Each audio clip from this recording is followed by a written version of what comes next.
Guys, welcome to this week's podcast episode. And this podcast is a business podcast where we interview entrepreneurs, business owners, thought leaders on the cutting edge. And so today I have Ryan Rigterink from leadersops.com, and he's going to talk to us about his new approach to leadership.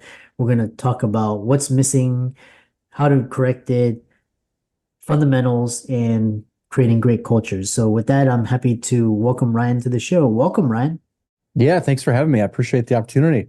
So, Yeah, we have this we live in a time when a lot of millennials, Gen Z, they refuse to work for companies, and the best employees, they're going to start their own companies. They found their own companies, doing some amazing work. So, there's this talent drain away from companies into other countries, other businesses, all of these. So talk about your background and what you do.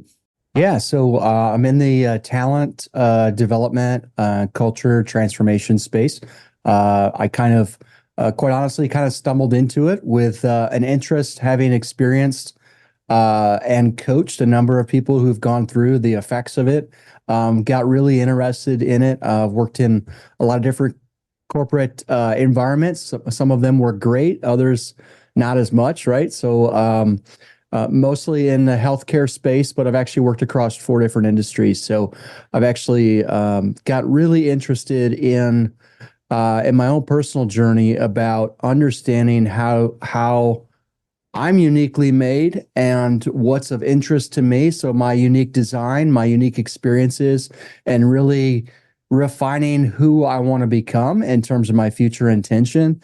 And so that led into a leadership philosophy called purpose management that has kind of developed into shared purpose, that then translated and ended up doing a case study with a company, a call center, and coming alongside them with one foot in the real world and one foot in, I should say, the business world and one foot in academia.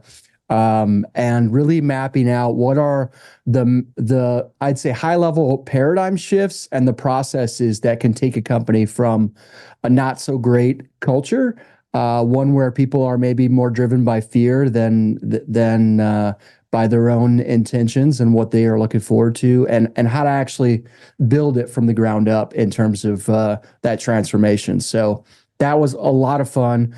My inner geek, and I know as a scientist yourself, I'm sure you love all the analytical sides of these things as well. So I definitely did deep dives into academic research and really tried to understand what are the necessary pillars of change from a leadership standpoint to actually replicate this. So Yeah. that brings me to today for, well, some other things, but that was basically my backdrop of how I came into what I'm doing, and it's been a riot because it's not about trying to control people. It's about how do we actually partner with who people want to become, and so it creates a sense of freedom and just people show up differently, right? So I mean, it's got to be a parallel. You talk a lot about financial freedom. It's the same kind of thing, but in the career and in who people want to become in both work and life. So Yeah. Yeah, and what I love today, or what I love about this, is you have this. I love these mantras. You have retiring toxic work cultures, and you have fun reinventing leadership. So one question I have is in workplace transformation, a lot of the comments I get is just platitudes, just people just speaking words but doing nothing, and just kind of looking like they're doing something on the surface. So what's the biggest yeah. hurdles in workplace transformation? Yeah. So first off, just to like, I think a lot of the perceptions that are out there are often true, right? Unfortunately, for a lot of companies, I think it is platitudes because actually making the transformation challenges pretty much what we've been taught in a lot of ways in terms of leadership. And so it's not a add this bumper sticker kind of thing and all of a sudden everything changes. It really does actually cause us to have to retool our approach on some of these things. And so I would say I mean, that's actually your question there is the basis of why I did the case study, right? My own curiosity of okay, this I know this is real because I've experienced it for myself, but how can we do this in a culture? I mean, who grows up wanting to work in a call center, right? Nobody does that. And so if this can be created in a traditionally low meaning type of work and a high turnover employee, it's one of the most, it's industry wise, it's one of the highest turnover, right? Because it doesn't actually, people don't enjoy it typically. And so the idea was, how do we actually build the processes and how do we actually retool this in a legitimate, practical way to do this? And so I would say absolutely, it's not just pie in the sky woo. It actually changes people's lives. So one story was, one of the gals who ended up getting an opportunity to move up was, I mean, people were basically looking for their escape of the company. They were heads down, living in fear, high rules oriented, like everything was basically being monitored either officially or unofficially. And people were just trying to last long enough to get their next thing. And it went from that to people thoroughly loving what they do and having the autonomy to actually pursue. I mean, of course, within measures of control and all of that, right? But being able to actually freely pursue and have a joint vision along with the company for what they're doing and where they're going. And so instead of these gamified rules that exist right now between employers and employees, basically brought both people to the same side of the table and almost in a partnership fashion. How can we work together to create a really much better win-win here? And how can we do that from hiring right on through the entire employee relationship? So I don't know if I answered your question, but I tend to get passionate and start talking about a bunch of things. So feel free to Yeah, redirect. it's interesting because it's you have the perspective at the ground level. One thing that's interesting is you say that annual reviews are a waste of time, and that a lot of leadership styles miss the mark. How to expand on that and how so? Yeah, so let me qualify the annual review, right? So annual reviews, I don't know if they'll be retired entirely, but I think they're a really poor excuse for the primary method of evaluation and feedback, right? So one of the things that we encourage was a weekly cycle of feedback and growth. And so even if there was a so-called traditional annual review, there were zero surprises. It was never a gotcha. It was just a moment perhaps to reevaluate and put something on the calendar. But the traditional way that annual reviews are done, I think are grossly infrequent to the type of partnership that's possible. And I know why it happens. It's been a tradition for a long time. I mean, they do serve a purpose, but I would say that the way that they're done misses the mark for what's best for both sides. So, in terms of leadership, I mean, one of the paradigm shifts that I feel really needs to change, and I've seen the fruit of it changing, is that traditionally we think of hiring somebody to serve the company vision. So one of the key four paradigms is that instead of one company mono vision, two visions, the individual and the organization coming together in a either joint vision or finding the shared purpose between them is much more powerful than just one company vision. So right now you hear a lot of even current people talking about how we need to get better at communicating the company vision. Well, I'll say for a lot of companies, there's not really a compelling company vision that's going to genuinely and authentically motivate people. People are interested in where they're heading and who they want to become, what's in it for them in a sense. But what I'm helping companies and professionals do is lean more on what's in it for me and how can we actually build more value for each other in this journey. And so it's not just about having a compelling company vision. It's about how can we partner in not only the company vision, but your vision for your future. Because we're here not just for our bottom line, but to help the people that are forwarding our vision. And so that really, I don't know anybody else talking about that, quite honestly. It may ruffle feathers, and it certainly might raise some questions, but I've seen it walked out, and it's amazing.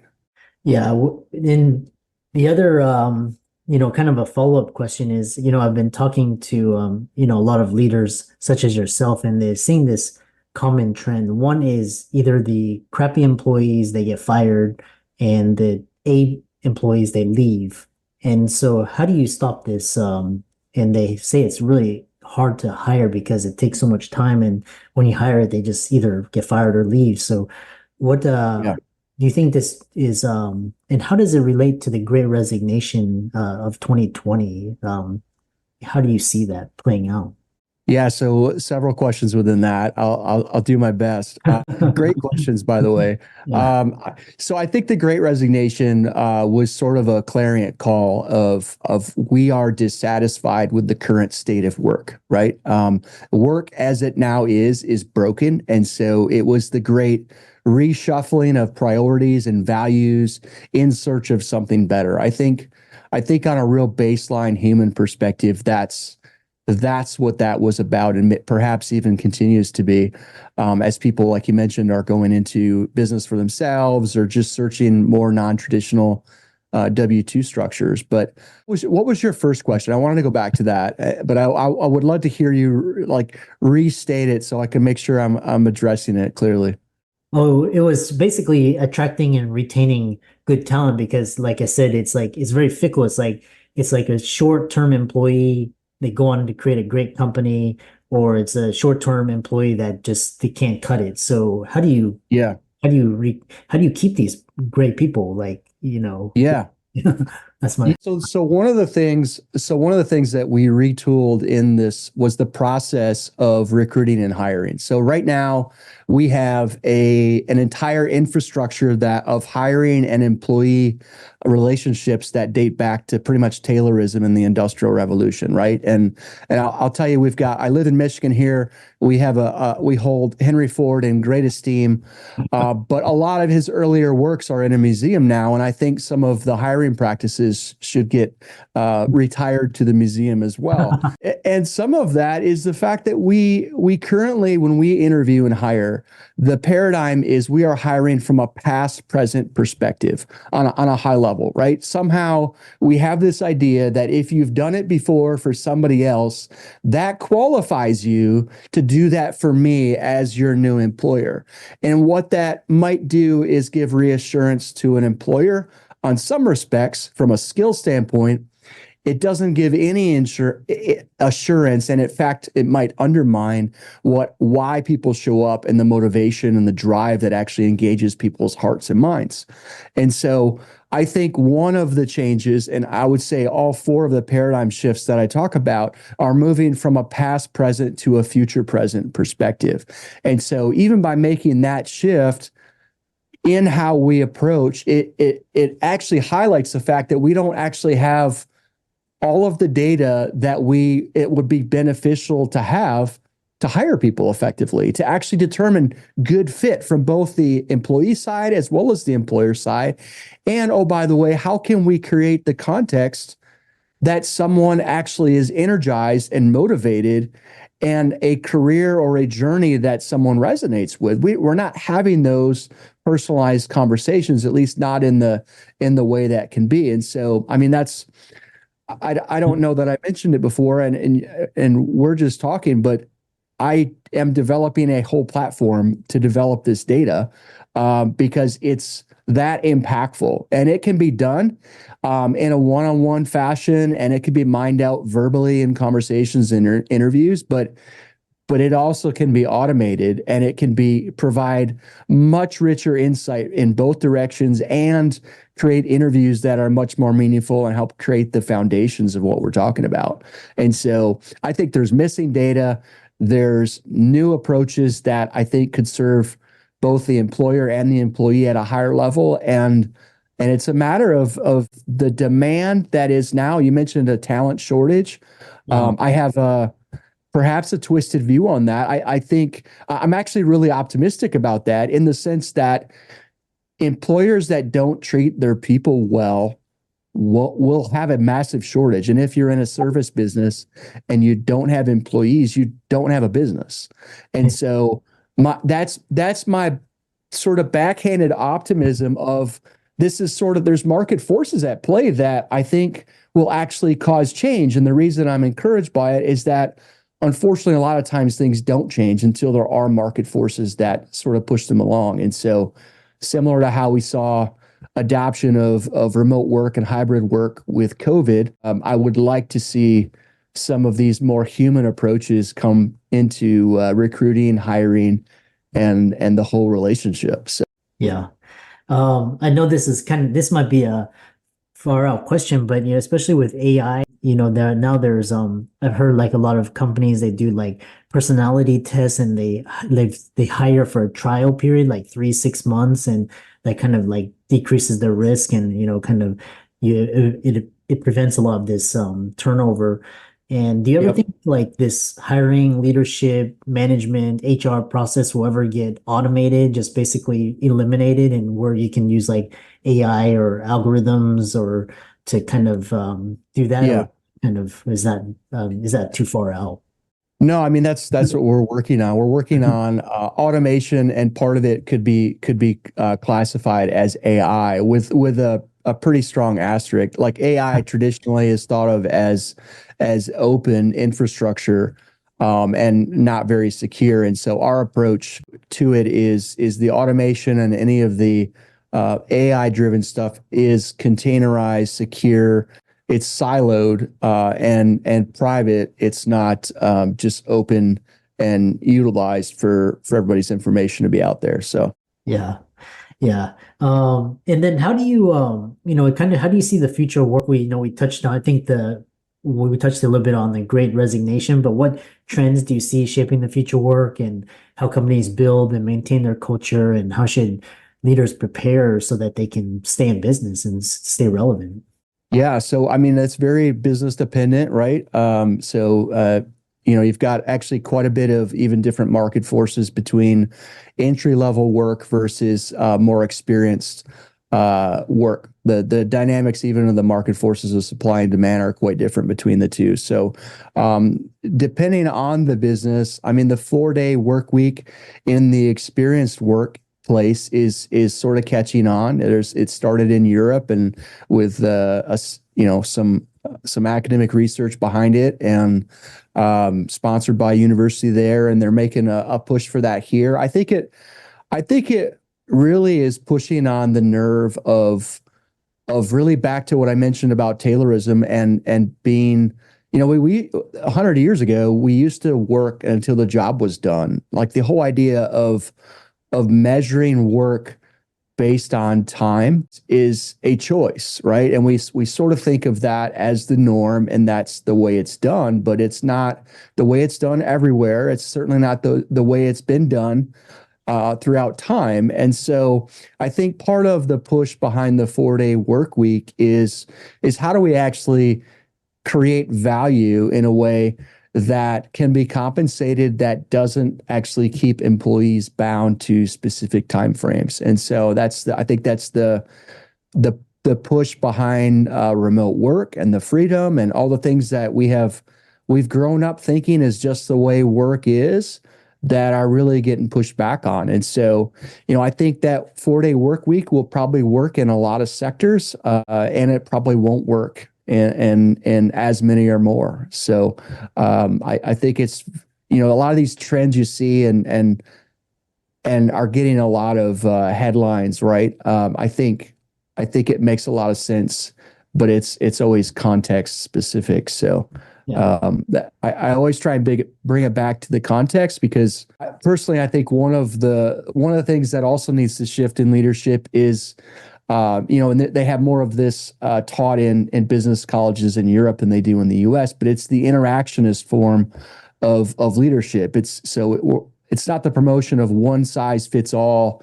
This is the right way of leadership. It's how do we equip leaders to actually react based on the context, to react appropriately, and to take the right decision making processes based on actually what is in front of us. And so we like to categorize things, right, as good and bad, and it's usually messier than that and more context dependent. So that's why I qualify some of my answers, because I don't think there's probably a one size fits all. I think there's some really good blueprints to apply differently in different organizations. And Yeah. yeah, what's your thoughts? What's your thoughts on that? What do you see in terms of the 4-day work week and whatnot? Well, I think it brings up you brought up a lot of interesting ideas. It'll work in some sectors and not others. And I it really but this concept where you're basically uh working for productivity as opposed to time, because when I used to work for a company, I was like 9 to 5, and it was just kind of painful because you could finish a lot of things very quickly, and then you're just sitting there. And then and then now you have like remote and hybrid and in person, and but then you also have this new creative entrepreneurial movement where people want to do different things, and they want to Yeah, have more freedom. So I definitely. yeah. So, it's also, the question of like 4 days, if maybe you're paid a little bit less, but then you're a lot happier. You have a lot more free time with your family and all of that. So, um, Yeah. yeah, really, I think in this day there's like so many options, and which is why I love having guests such as yourself. How can people contact you and reach out to you, follow your work, and so on? Yeah. Yeah, you can. I'm actually really easy to find. I think I'm the only Ryan Rigterink on the planet. So, unlike a lot of names, I'm pretty easy to track down. You can find me on LinkedIn, on Facebook.